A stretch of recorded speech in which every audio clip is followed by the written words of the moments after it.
It's the second to last evening of the elk hunt. And Dan Underbrink and Luke and myself, we all sat at camp. Luke went fishing, caught a few trout. Dan and I swapped stories. Mike went up to scout a high place and look over some areas for some possibilities for tomorrow, which is our last day. So it's kind of do or die. We've had some close encounters, but nothing real serious. None of us have even flung an arrow. And so Mike comes in a thunderstorm after dark and starts talking about the big bull he jumped that was standing there broadside at 25 yards, but he wasn't quite ready, and some cows he saw across the way for tomorrow's hunt. And then he says, but guess what? Y'all going to have to come up and help me pack out a elk.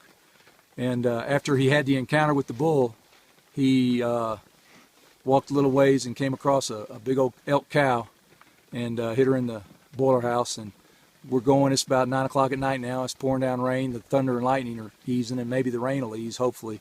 But we're going up to get Mike's elk and bring it back down to camp.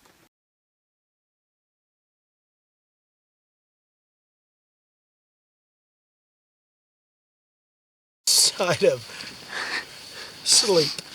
Yeah, so we're gonna take a nap and then we're gonna probably go walk around when we pulled up here when we got here. Well, you didn't hear it, was Dan and them. Yeah, I heard it a second ago, but elk right up where on the bank over here. Yeah, just right up the ridge. Danny and deer. Heard a pronghorn, a sole, pronghorn. This is our camp. Yeah, we saw pronghorn coming in. We saw some mule deer. And there's a trout fishing. Walking right down there. Yeah, we can go catch trout in this little stream. That is about 2.5 hours off the main road. Yep, it's a ways. It's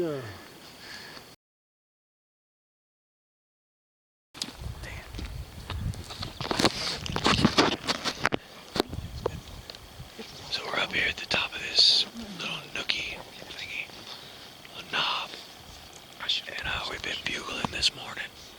We've gotten a few to answer the bugles, but we can't get close. They seem to not answer when we get close. But it's beautiful up here. You really can't beat the view. So we gotta take a break and just gonna hang out, see what happens.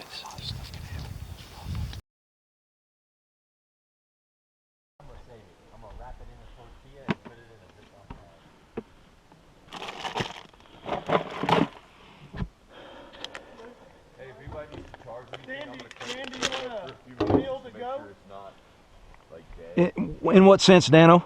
like for a bivvy? We thought about that yesterday. I've got plenty. I think mainly we need to take care of these two numb nucks. I've got some more screwed than if the backpacking food. Yeah, no, I'm good. It's not going to hurt any guy. I'm good. You know, we may get up there and swap out meals, whatever. Who knows?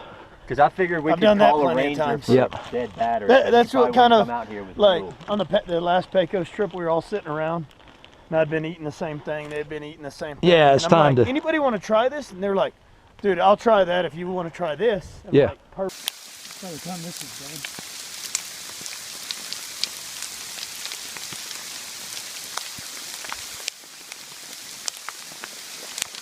This is elk hunting. Last night it was pouring rain, now it's hailing on us. We may have to drop down. It's coming. I think we ought to wait and see how this turns out. It looks pretty awesome. Yeah? I mean, there it is. It doesn't get any bigger than this. It's a little bit like Christmas.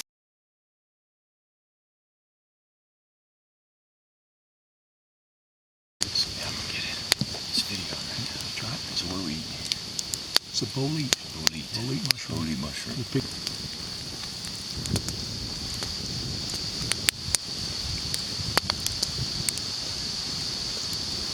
Not bad. Yeah.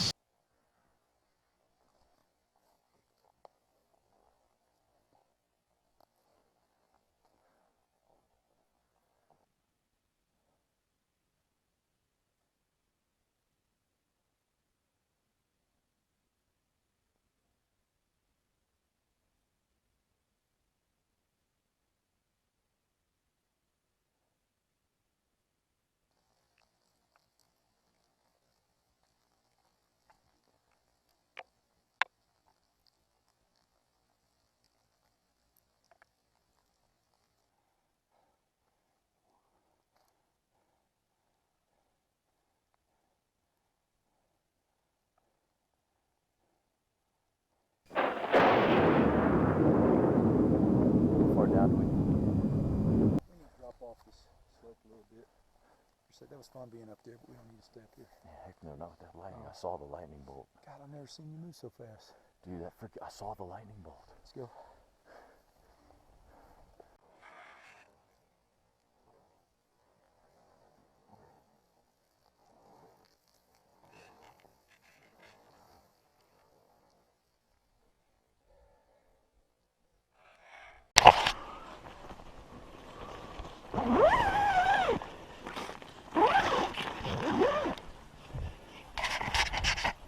So we slept in this morning because today we're going back into the mountains,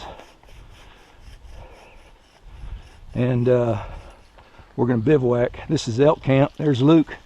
Hey. Flipping the bacon. So we're going to start out with a hearty breakfast of bacon and eggs, and then head out about noon. We got to carry our backpacks and go about 4 miles back in. We'll set up camp there and spend a couple nights. And we're at 10,300 feet. There's Daniel, there's Luke, there's Mike. Mike's talking to his wife on the sat phone.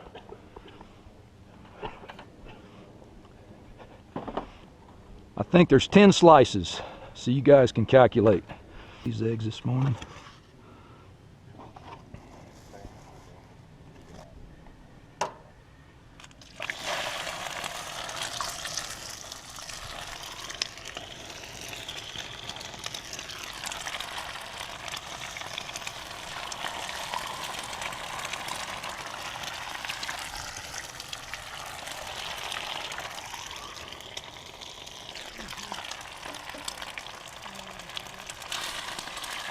That's all you can say.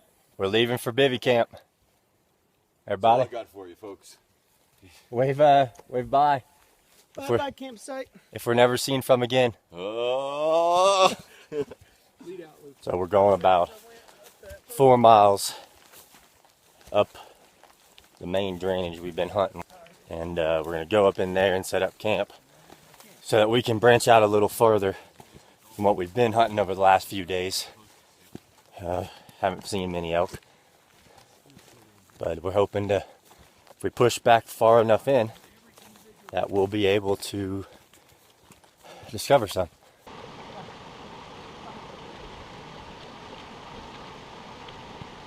On the road.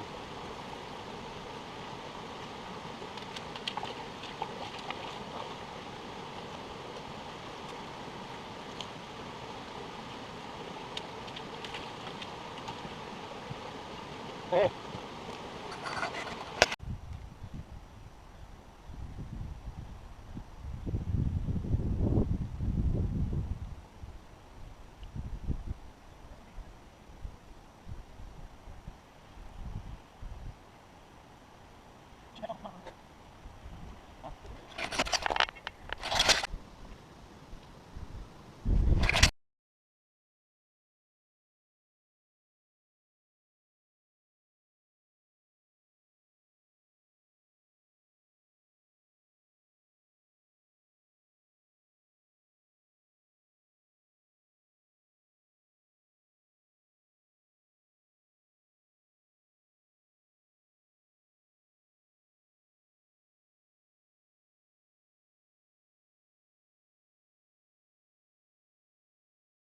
We're at the big wrap camp.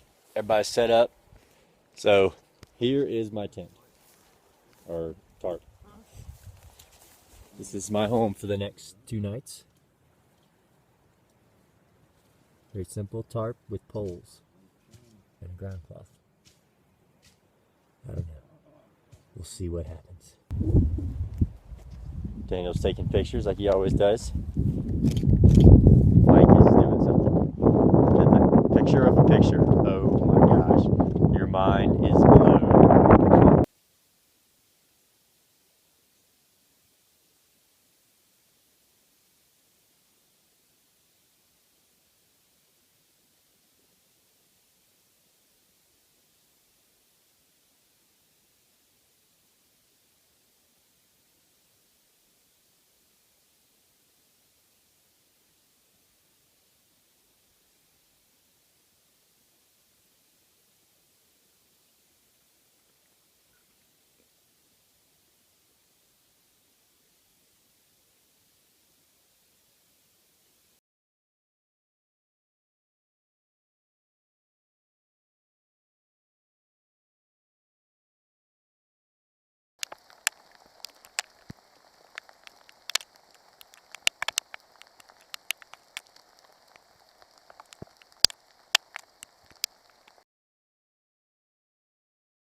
We just left Bivy, and we're packing back to base camp. 2 days ago I found this. It's a skull of a nice 5x5. Found it way up there, about 5 miles as the crow flies. Elevation about 800 feet from here.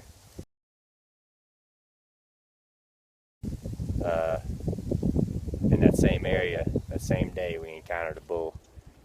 Couldn't get it to come within 85 yards, but still fun. So we're heading back. Got about 3 miles left to go. I feel like a man carrying this thing, even though I didn't kill it. It was fun. Little knob with an out overlook, and as I'm going up the trail, I see some bear shit. And I smelled something. Remember the other day when we went by, we smelled something. I smelled that again. Didn't think anything of it. Walked right by the bear shit. I was like, yeah, that's probably last night. I get up to that knob and I'm standing there looking, taking a picture, and all of a sudden I hear something.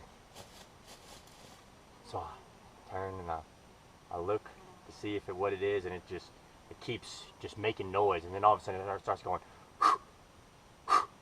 like a deer blowing. And I was like, elk don't do that. Like, is that an elk? And then I knock an arrow and I start creeping on. I'm about to blow my cow call because it had winded me. And about that time I saw the bear kind of just hitting at some stuff and then turn and go. How close? 60 yards probably. Wow. Well, I caught one, and he's a giant.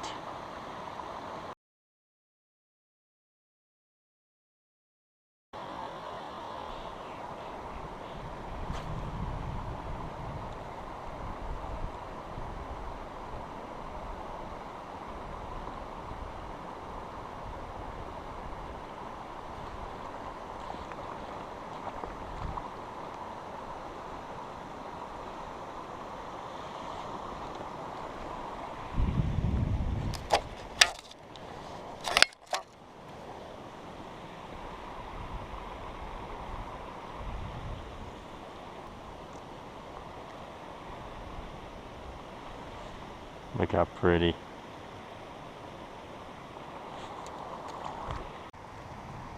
There's a bad storm coming. I keep an eye on it, make sure it don't get worse. God, it's so freaking huge. Look how big. Hey, Mike. Thank you, Love Dan. you, brother. Thank I'm glad we're Look bringing at this this back. freaking animal, dude. Ah! Look how big that is. Oh. Yeah, Mike, look at the camera. It's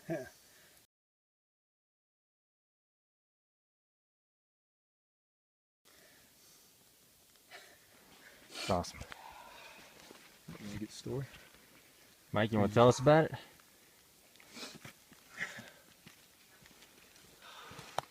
You want to tell the story, Mike? Yeah. So I was pissed off because it was raining and I was cold and we were running out of time to shoot something. And so I was hauling ass out of the woods. I had my release tucked away. I had my gloves on. I was holding the trekking pole. And all of a sudden I hear these elk just bust out, and I look up and there's this giant elk. I don't know if he's a 6x6 or what, but he was huge. And he busted out, and I was just upset, but I was ready. I was trailing him, and I was ready. I had my release clipped on. I had my rangefinder here, and I had an arrow nocked. And then I came around just up here, and I look up, dead at me at 31 yards. And I'm like, oh crap. So I kind of lean this way just a little bit to put a tree kind of in her face so I can grab my rangefinder and ranger. And then I stayed there and I drew back. And then I had to lean a little bit to find a lane because I only had a window about that big to shoot through. And this is all I could see was right here. And I put the 30 yard pin on her and I held it a little high. I got her. I hit her high. I don't know how she fell so quick, but I smoked her. She took off running, and I remembered reading or hearing somewhere that if you blow a cow call, a lot of times they'll stop and it'll calm them down. Well, I blew that cow call, and sure enough, she stopped, and she looks at me, and then just goes on her back. This is like the 10th or 15th elk you've killed, isn't it? No, this is the first one. This is the first one. But I've had, this is the 4th opportunity that I've had this trip. And so Dan, that's what you said. You said about 1 in every 4 we get one. You need to Took have me the 4. opportunities, and eventually you get one. And you came back to camp in a thunder, lightning storm, pouring down rain, and Oh shoot. it's coming. Just Dude. keep going. So we're up to some work here. Dude, that's coming this way.